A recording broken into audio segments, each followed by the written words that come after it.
So let me connect our two worlds here.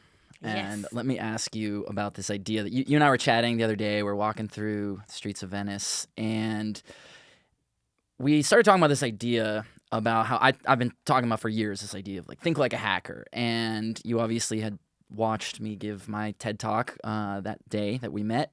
And we started talking about how thinking like a hacker and thinking like an artist might have some pretty strong parallels. So what's your take on that? I talked about this idea of contrarian thinking and creativity and being committed to pursuing a worthy mission.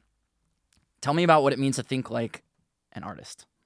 So when I saw you on stage and you were just delivering your amazing talk, I was just like relating and nodding like, yes, yes. But is that a hacker or is that an artist? Like, what is he talking about? So everything is kind of the same with different skills. My skill might be the one of taking some crayons and colors and put it into paper, but your skill as hacker is just turning things around until you get there and you figure it out.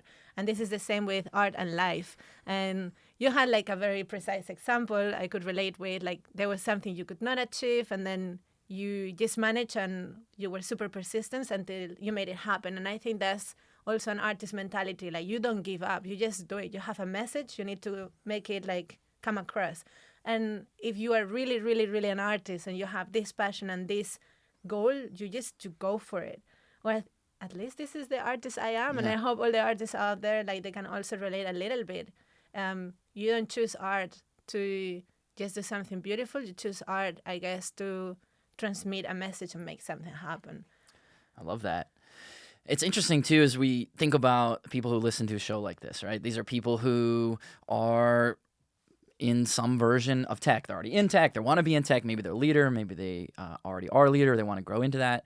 And they might be sitting here wondering, how does the way an artist think really help me in my life? And the way that I think about that question, if I'm putting myself in the shoes of our audience, it's really about problem solving, right? Because whatever it is they're trying to do in their job or their career or personal life, they're running into a problem and they need to solve it. So how does an artist solve problems? I think it's exactly that. Sorry, Ted, for the interruption. You're like, you were just saying it right. And it's a hacker and an artist, they just take something and they change the perspective and they think it differently. And they just like turn it around.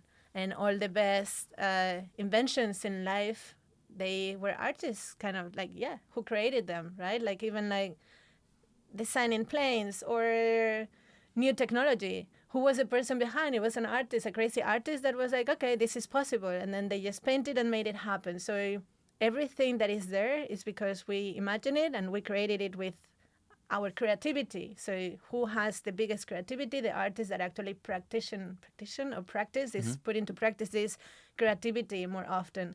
And being a hacker, I guess, is kind of the same. So you just practice this creativity with other tools. Right. Yeah, I mean, the parallels are so strong. I would also put maybe entrepreneurship in this discussion too, but the idea of where something maybe, I'm going to say doesn't exist, but maybe it's not visible that it exists. And then what an artist does, what a hacker does, what an entrepreneur does, is they look at it and they say, well, maybe it does exist. And either I create it or I make it visible when it already existed. And so as people are thinking about how they advance their career or they solve whatever the problem is, the engineering challenge they're working on, this is what they're trying to do, right? Think about it differently. Exactly. So you change your perspective and you just like actually don't think that there is a no as an answer, right? It's like, no, I'm just going to make it happen and I'll figure out my way. Yeah. I think this is one of my favorite sentences from like 2 years ago. This friend of mine came to me and said, look, this is my mantra, figure it out. And if you figure it out, it's all good, always. So I think we are people that we just figure it out. There are no problems, there are just solutions. And there are no problems, there are just challenges as well. Yeah. I love it.